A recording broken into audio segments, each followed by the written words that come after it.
전능하신 하나님, 만물의 주가 되신 주님, 나의 생명의 주 되신 주님, 주님을 찬양합니다. 이 아침에 저에게도 말씀해 주시고 오늘도 역사하실 주님을 찬양합니다. 우리가 이 찬양의 입술이 주님 우리를 불러가실 그날까지 끊이지 않게 하옵소서. 이 세상을 찬양하기 쉬운 이 시대에, 나 자신을 남에게 드러내기 쉬운 이런 시대에 우리는 주님을 찬양합니다. 주님이 나의 생명이 되시고 나의 구원이 되시고 나의 창조주가 되시고 나의 구원자가 되시기 때문입니다. 이 놀라운 신앙이 우리 교회 안에서, 우리 가정 안에서, 우리의 삶 안에서 실현되고 사라지도록 축복하여 주옵소서. 오늘도 말씀의 자리를 불러주셨으니 이 어두운 우리의 눈을 밝혀주시고 우리의 영적 눈을 밝혀주셔서 하나님의 말씀을 깨달아 그 말씀대로 살아가는 복된 하루가 되게 인도하옵소서. 예수님의 이름으로 기도하옵나이다. 아멘. 오늘은 11월 21일자 묵상의 말씀이 되겠습니다. 먼저 시편 93편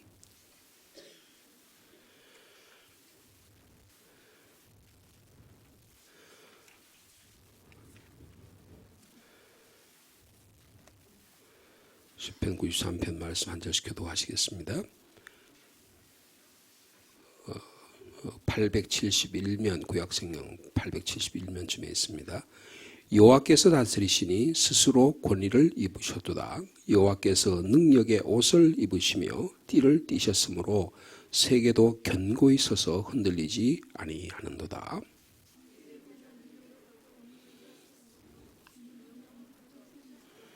여호와여, 큰 물이 소리를 높였고 큰 물이 그 소리를 높였으니 큰 물이 그 물결을 높이나이다.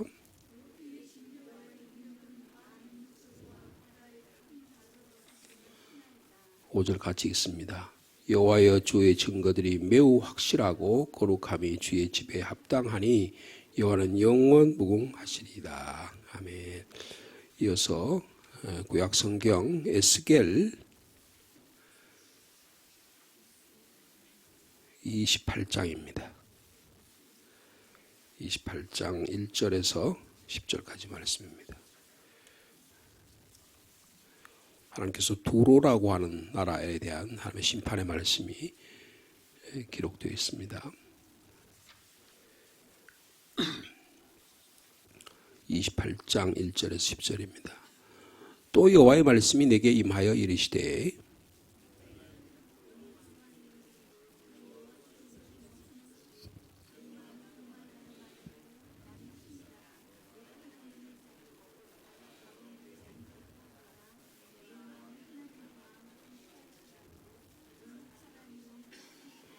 내가 다니엘보다 지혜로워서 은밀한 것을 깨닫지 못할 것이 없다 하고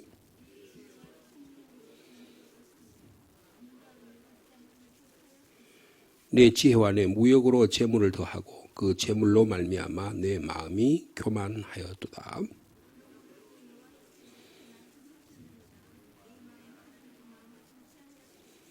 그런즉 내가 이방인 곧 여러 나라의 강포한 자를 거느리고 와서 너를 치리니 그들이 칼을 빼어 내 지혜의 아름다운 것을 치며 내 영화를 더럽히며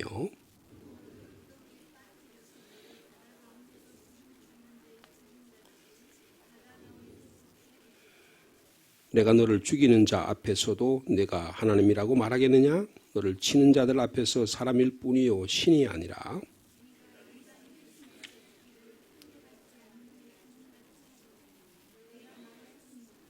주여의 말씀이니라 하셨다 하라. 아멘. 이어서 마지막으로 우리 사도행전의 말씀입니다. 사도행전 7장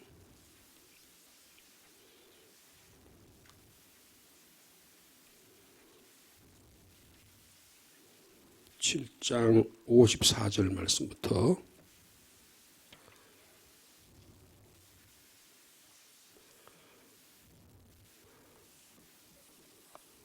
8장 1절 전반전까지 말씀이 되겠습니다. 제가 7장 54절 말씀 먼저 봐드리겠습니다. 그들이 이 말을 듣고 마음에 찔려 그를 향하여 이를 갈거늘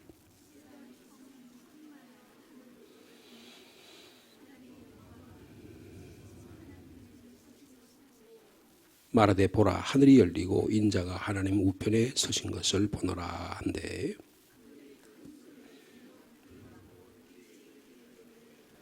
성 밖으로 내치고 돌로 칠세 증인들이 옷을 벗어 사울이라 하는 청년의 발 앞에 두니라.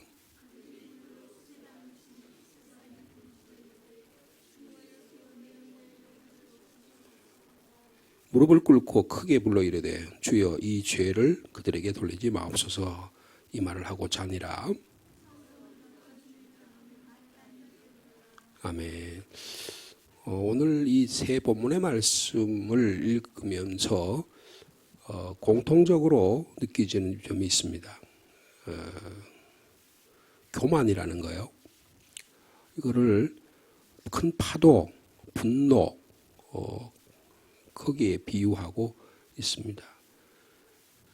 에스겔에 있는 말씀 28장에 있는 말씀은 25장부터 27장까지는 두로에 대한 하나님의 심판의 말씀입니다. 이 두로라고 하는 나라는 예수님께서도 공생의 기간 두로와 시돈 지역을 순회하신 적이 있어요.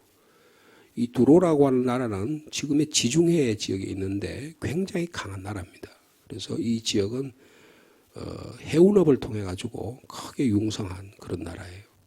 그래서 바벨론의 느부갓네살이라고 하는 왕이 이 예루살렘과 유다를 다 멸망시키고 난 이후에 두로를 공격해서 무너뜨리려고 했어요. 13년 동안 공격을 했습니다. 그런데 성공하지 못합니다. 그 이후에 이 페르시아의 다리우스라는 왕이 이 나라를 무너뜨리려고 했는데 난공불락의 성이어서 무너뜨리지 못합니다. 겨우 그 이후에 알렉산더라고 하는 대왕이 나타나서 이 나라를 무너뜨리는 그런 시대입니다. 그래서 얼마나 강한 나라였는지 이 강한 나라가 그 하나님의 심판의 대상이 되는 것을 볼 수가 있습니다. 잠깐 한번 보시면 에스겔 오늘 에스겔 28장이잖아요. 28장에 보면 하나님께서 이제 에스겔을 통해서 환상을 통해서 두로 왕에게 이르신 말씀인데 뭐라고 말하냐면 28장 2절에 인자야, 이제 에스겔을 부를 때 사용하는 표현이 인자입니다. 너는 두로 왕에게 이르기를 주 여호와께서 이같이 말씀하시되 뭐라고 했습니까? 내 마음이 교만하여 자기를 뭐라고 부른다고요? 나는 신이라. 내가 하나님의 자리에 앉아있다. 내가 이 바다 한가운데 앉아있다는 나는 바다를 운행하고 바다를 통치하고 바다가 내 삶의 자리다. 이렇게 이야기합니다. 얼마나 교만한 거예요. 그래서 그렇게 앉아있다고 그렇게 스스로 이렇게 하나님 앞에서 말하는데 내 마음이 하나님의 마음 같다고 너가 그렇게 한 채 할지라도 그렇게 자랑하고 교만하려고 하더라도 너는 뭐라고요? 사람이지 결코 신이 아니다라고 말씀하고 있습니다. 얼마나 교만하냐 하면 나는 다니엘보다 더 지혜롭다. 여기 다니엘보다 지혜롭다고 하는 말의 그 뜻을 다니엘보다 지혜로워서 뭐라 그래요? 은밀한 것을 깨닫지 못할 것이 없다. 그러니까 요새식으로 하면 과학기술이 최고의 과학기술을 발전해가지고 미국의 무슨 나사라든지 요새 뭐 스페이스 X라든지 이렇게 우주선을 띄워 올라가지고 여러분 지구에서 우주를 항해하고 지금 뭐 목성 쪽으로까지 그 우주선을 띄워서 목성 쪽을 지금 개발한다는 거 아니에요? 찾는다는 거 아니에요? 그죠? 그만큼 그러니까 지혜를 추측하고 예견하고 할 수 있는 능력이 있다. 이렇게 말해 굉장히 강력한 나라라는 것을 표현하는 표현이에요. 나는 다니엘보다 지혜롭다. 은밀한 것을 깨닫지 못할 것이 없다. 우리가 다니엘서의 말씀을 몇 차례 지난주간에 읽었습니다만 어떻습니까? 다니엘은 하나님의 영이 임해서 다른 수사들과 다른 과학자들과 다른 점성술사들이 깨닫지 못하는 것들을 깨닫고 해석하는 능력까지 있었잖아요. 그러니까 다니엘은 지혜를 이야기하는 겁니다. 근데 그 다니엘보다 더 지혜롭다. 그래서 그 지혜로 뭐 됐냐? 그게 4절이에요. 내 지혜와 총명으로 뭘 얻었다고요? 재물을 얻었다. 그러니까 이 두로 사람들은 우리가 세계 최고의 부자다. 그렇게 말하는 거예요. 요사이 미국의 그 트럼프 대통령이 대통령이 되고 나서 그 옆에 그 일론 머스크라는 사람이 등장했잖아요. 이 사람의 교만하기가 그지 없습니다. 그냥 막 자랑하고 대통령 무슨 가족들 사진 찍는데 지 애를 딱 이렇게 데리고 앉아가지고 막 그리고 뭐 정부의 강요를 좌지우지하잖아요. 교만하기 그지 없어요. 뭐 때문에 그래요? 다 돈 때문에 그런 겁니다. 돈을 트럼프라는 사람이 대통령 선거할 때 한 번에 수표를 가져와가지고 전당대회를 하면 거기 가서 수표를 뭐 한 번에 뭐 몇 억씩 주는 거예요. 몇십 차례 주는 거예요. 그러니까 몇백억을 그냥 그 사람을 트럼프를 해서 날리는 거예요. 그런 충성스러운 사람이 어디 있습니까? 이게 그거예요. 지혜와 총명으로 재물을 얻어가지고 금과 은의 곳간에 저축이 가득하다. 그렇게 자랑해야 되는 거예요. 그 다음에 4절에 보면 내 큰 지혜와 내 무역으로, 이 무역이라는 것은 오늘날의 무역을 말하는 거죠. 이 도로는 무역으로 해서 큰 장사를 한 나라입니다. 재물이 더하고 그 재물로 말면 어떻게 해요? 마음이 교만해. 이게 교만이 지혜로우니까 또 돈 벌고 돈 버니까 또 지혜로우고 또 점점 부자가 되는 거예요. 근데 하나님께서 어떻게 하냐면 7절에 보니까 그런즉 내가 이방인 여러 나라의 강포한 자를 거느리고 와서 너를 치겠다라고 말씀합니다. 그들이 칼을 빼어서 내 지혜의 아름다운 것을 치며 내 영화를 더럽히고 수마치 공격했는데 알렉산더 대왕 시대에 와서 이 두로라는 나라가 멸망을 해요. 그래서 어떻게 합니까? 8절에 또 너를 구덩이에 빠뜨려서 너를 어떻게 해요? 바다 가운데 죽임을 당한 자의 죽음같이 바다 가운데 죽게 할 것이죠. 그러니까 이 사람들이 뭘로 돈 벌었어요? 해운으로 돈을 번 거예요. 근데 그거로 망하겠다는 거예요. 여러분 교만으로 일어나는 자는 교만으로 망한다는 겁니다. 그래서 너는 하나님이 신이 아니고 너는 사람이다. 너는 하나님의 창조주 앞에 엎드려야 된다. 이렇게 말씀하고 있습니다. 여러분 우리가 이 에스겔의 말씀을 읽었는데 우리가 오늘 그 사도행전의 말씀을 보면 스데반의 순교 이야기잖아요. 스데반의 순교 이야기인데 여러분 그 54절에 사도행전 8 왔다 갔다 해서 죄송합니다. 사도행전 7장 54절에 보면 그들이 이 말을 듣고 마음에 찔려 그랬어요. 그들은 여기 보면 예루살렘 공의회에 스데반을 죽이기 위해서 모였던 자들이에요. 그러니까 똑똑한 사람들입니다. 율사들이에요. 법을 잘 아는 사람들입니다. 구약 성경을 꿰뚫고 있는 사람들이에요. 근데 그들의 마음속은 뭐예요? 하나님 말씀을 가지고 어떻게 하면 저 스데반을 죽일까 생각하는 거예요.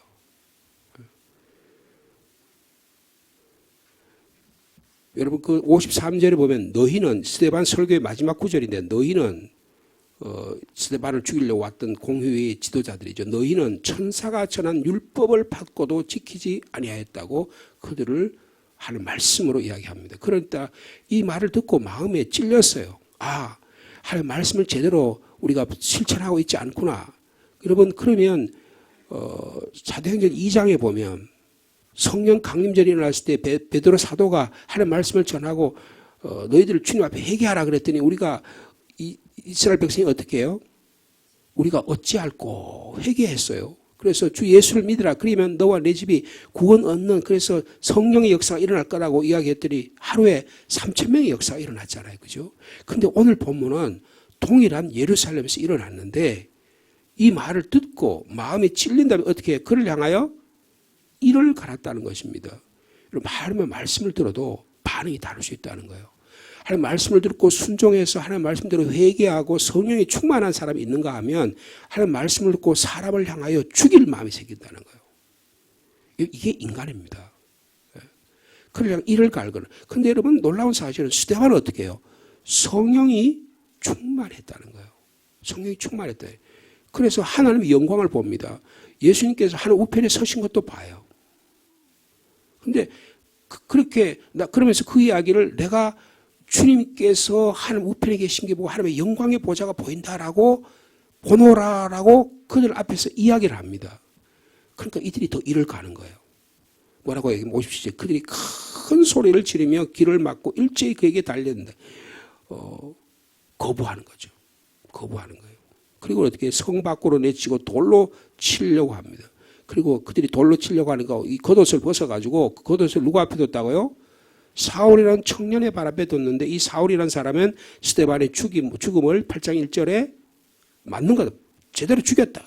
그렇게 이야기했다는 거예요. 여러분 그러니까 스데반의 죽음 앞에는 수많은 핍박자들이 있는 거예요. 이들은 교만합니다. 하나님 말씀을 들어도 말씀대로 순종하는 게 이를 갈고 사람을 죽이는데 소리 지르는데 귀를 막고 일제히 달려들어서 사람을 죽이는데 임하는 모습을 보고 있습니다.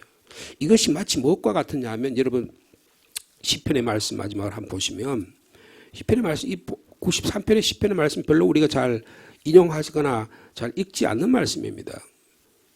근데 여기에 시편의 93편에 보면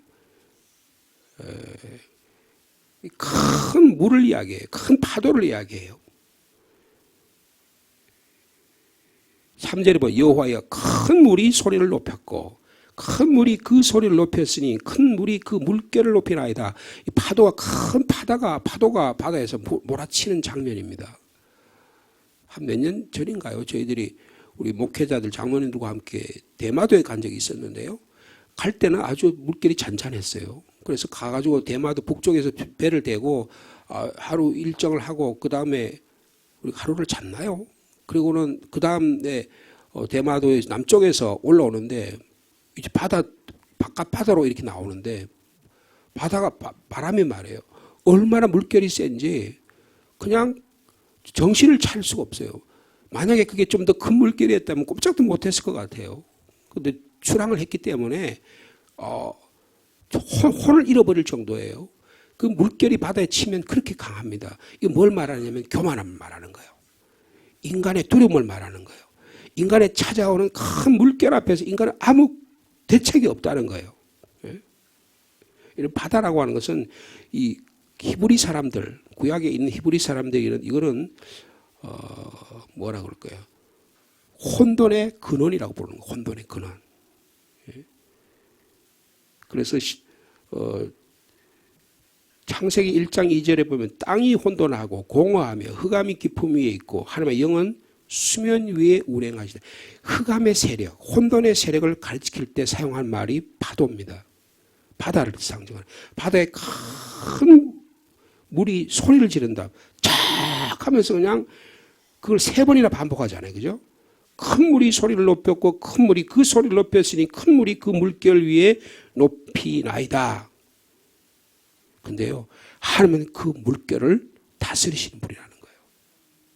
그래서 이 시편 93편은 제가 주석서를 찾아봤더니 시편 93편은 만왕의 왕이신 주님을 찬양하는 노래다. 그렇게 되어 있어요.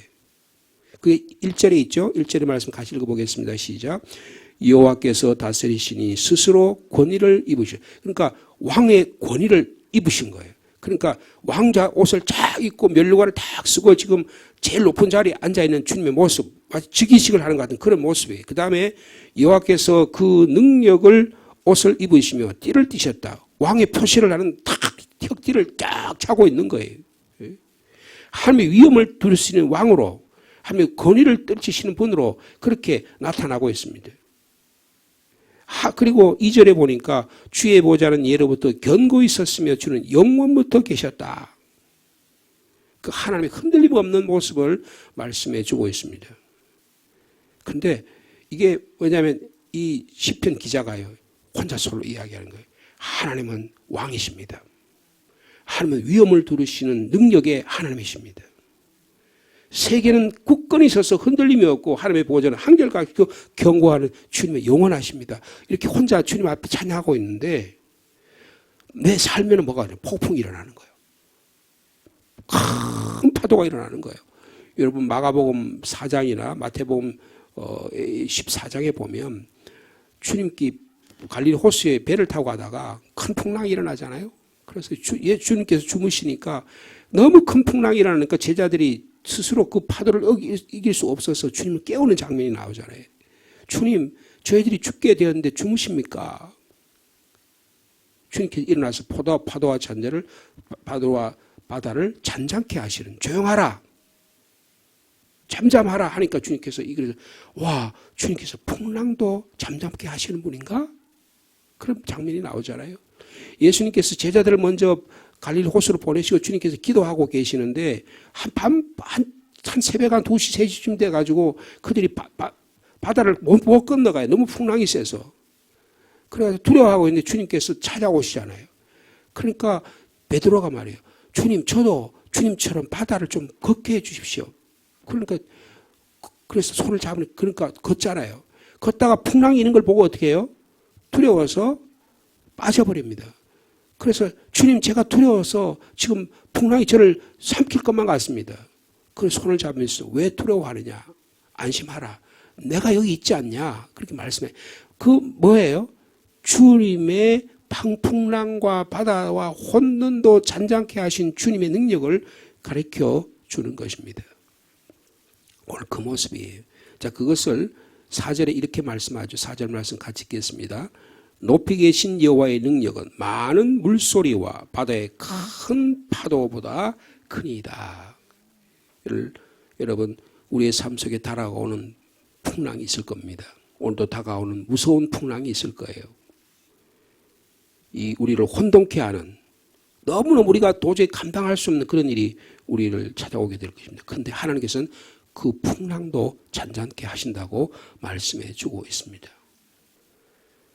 바다를 잠잠케 하신 주님, 바다보다 더 크신 주님, 태초에 큰 혼돈의 세력인 이 바다를 하나님의 성령께서 그 수면에 운행하심으로 잔잔케 하셨어요. 여러분의 오늘 말씀을 통해서 성령의 능력이 우리의 삶을 잔잔케 하는 능력이 있기를 바랍니다. 찰랑찰랑 하다가요, 그 다음에 좀 마음이 혼돈하면 그 다음에 출렁출렁합니다. 그 다음에 널뛰기식으로 갔다 해요. 그 다음에는 도저히 감당할 수 없는 파도가 우리의 삶 속에 뒤렇게 되면 혼돈이 일어납니다. 분노가 일어나는 거예요. 그래서 사람 안에 그냥 큰 곤란이 일어납니다. 그래서 사람을 죽이고 자동차를 타고 사람을 해치고 그 다음에 마음속에 사람은 내가 힘이 없어서 못 죽이지만 하루에도 수십 번째 사람을 죽여. 눈빛으로 죽이고 말로 죽이고 뒷담화로 죽이고 사람을 끊임없이 죽여. 그럼 여러분, 그게 내 안에 혼돈인 거예요. 혼돈의 세계가 여러분 꼭 무슨 현실적으로 물리적으로 나타났으면 되는 게 아니고 내 삶 속에 나타나는 게 큰 물이 소리를 높이고 큰 소리를 높여서 여러분 그럴 때가 있잖아요. 저는 가끔 꿈을 꾸다가는요, 막 그런 혼돈이 나타날 때가 있어요. 그러면 어떻게 할 수가 없어요. 내 능력으로 통제되지 않습니다. 내 무의식의 잠재 속에 막 이게 분노라 이런 게 잡혀 있다가 이게 나타나는가 봐요. 근데 이거를요, 주님께서 말씀으로 잠재워 주지 않으시면 안 된다는 거예요. 여러분, 예수 그리스도의 십자가가 뭡니까? 오늘 저는 이 말씀을 읽으면서 예수 그리스도의 십자가 사건을 상상해요. 예수 그리스도의 십자가가 뭡니까? 죄와 사망을 이기시는 거예요. 보좌에 앉으신 주님은 죄와 사망의 권세를 이기시는 보혈의 피를 흘리시는 주님이십니다. 이 우리의 죄와 사망을 다스리신 주님 앞에서 놀라운 주님 예수 그리스도, 만왕의 왕, 전능의 왕, 우리의 선한 목자가 되신 주님을 오늘도 찬양하면서 우리 마음속에 크게 찾아오는 풍랑과 삶의 어려움을 이겨낼 수 있는 저와 여러분 삶 되시기를 축복합니다. 하나님 아버지, 주님이 우리를 다스리심을 믿습니다. 주님이 권능의 옷을 입으시고 우리를 찾아오셨습니다. 베들레헴에서 태어나시고 나사렛에서 자라시고 갈릴리에서 하나님의 말씀을 전하시고 오늘 그의 종들이 여기까지 와서 복음을 전해서 이 나라의 이 혼돈의 어두움을 물러가게 하심을 감사합니다. 죄와 사망을 이기게 하심을 감사합니다. 가난에서 무지에서 우리를 자유케 하심도 감사합니다. 그러나 이 풍랑은 큰 소리를 높이고 더 큰 물은 더 큰 소리를 높이며 우리의 삶을 압도하려고 합니다. 마치 두로의 세력과 같이 자기의 무언가를 자랑하려고 합니다. 교만이 극에 달합니다. 다니엘보다 더 지혜롭다고 자랑합니다. 그러면서 그 교만이 물질을 그리고 세상의 권력을 명예를 차지하기면 더 교만해져서 오늘 우리가 보는 현실의 모습이 그러합니다. 우리도 그 것들을 얻지 못해서 안달입니다. 그러나 주님 말씀합니다. 잠잠하라, 안심하라, 내니 하면서 우리가 수렁과 깊은 바다에 빠진 우리를 건져 주십니다. 주님이 그냥 우리를 못 보시게 하시면 우리는 죄와 사망 가운데 날마다 그 죄와 사망을 국물 마시듯이 마시면 살아갈 텐데 거기서 건져 주셔서 감사합니다. 주님, 이 놀라운 하나님의 능력, 예수 그리스도의 십자가를 우리의 가슴에 품고 주님의 십자가를 짊어지고 오늘도 우리의 삶을 이겨나가는 저희들 되게 축복하여 주옵소서. 바다를 잔잔케 하신 주님, 우리의 삶도 잔잔케 하셔서 우리의 내면의 분노와 우리의 좌절과 우리의 혼돈과 우리 어둠을 물리쳐 주옵소서. 우리 가정을 살려주시고 이 교회를 살려주시고 이 나라 민족을 살려주시고 이 상주 땅의 제약들과 마귀 사탄의 세력이 물러가게 하여 주옵소서. 예수 그리스도의 이름으로 명하노니 물러갈지어다. 우리의 삶 속에 우리를 괴롭히는 악한 마귀산들은 예수 그리스도 이름으로 명하니 물러갈지어다. 오직 예수 그리스도의 보혈의 십자가를 의지하고 성령의 능력으로 살아가는 저희들 될 수 있도록 주께서 함께하여 주옵소서. 우리 마음이 주님의 말씀으로 잔잔해지면 하나님 우리에게 올바른 이성을 주시고 올바른 판단력을 주시고 우리 삶을 새롭게 해 주실 줄로 믿습니다. 오늘도 그 말씀 안에 살아가는 복된 하루가 되도록 축복하여 주옵소서. 주님, 점점 날씨가 추워집니다. 감기로 고생하는 우리 성도들 지켜주시고 또 한 사람 한 사람 붙잡아 주시옵소서. 우리 박홍자 권사님, 이제 여기 오랫동안 계시다가 자녀들이 있는 곳으로 가려고 합니다. 주님께서 토요일에 이사하는 모든 문제까지 주님이 책임져 주시고 언제 어느 곳에 있든지 하며 말씀 안에 날마다 새로워지는 귀한 여정 되도록 축복하여 주옵소서. 늘 새벽에 제단을 지키고 조용한 가운데 말씀으로 순종하는 주의 모습, 주 여종의 모습을 더 이상 볼 수 없지만 우리 또한 우리 권사님의 신앙의 모습이 우리의 가슴 속에 남아있어 이것을 서로 증거하며 전달하는 귀한 은혜들이 되도록 축복하여 주옵소서. 저희들이 또한 내일부터는 김장을 통해서 하나님의 교회의 살림을 마련하려고 합니다. 주님께서 함께 도와주시고 또 서로 협력해서 아름다운 교제가 일어나도록 주께서 축복하여 주옵소서. 또 사랑하는 자녀들을 위해 기도합니다. 대학 진학과 직장과 일터 앞으로의 미래를 주님 책임져 주시고 우리 자녀들 이 험악한 세상에 예수 그리스도 믿고 할 말씀에 의지하여 부모 순종하고 아름다운 가정들을 이루는 우리 자녀들 다 될 수 있도록 주께서 함께하여 주옵소서. 노예의 삶을 사는 우리 부모님들에게도 동일한 은혜를 더해 주시고 마음의 평화와 기쁨으로 천국에 갈 때까지 지금 날마다 승리하는 삶 살 수 있도록 인도하여 주시옵소서. 예수님의 이름으로 기도하옵나이다. 아멘.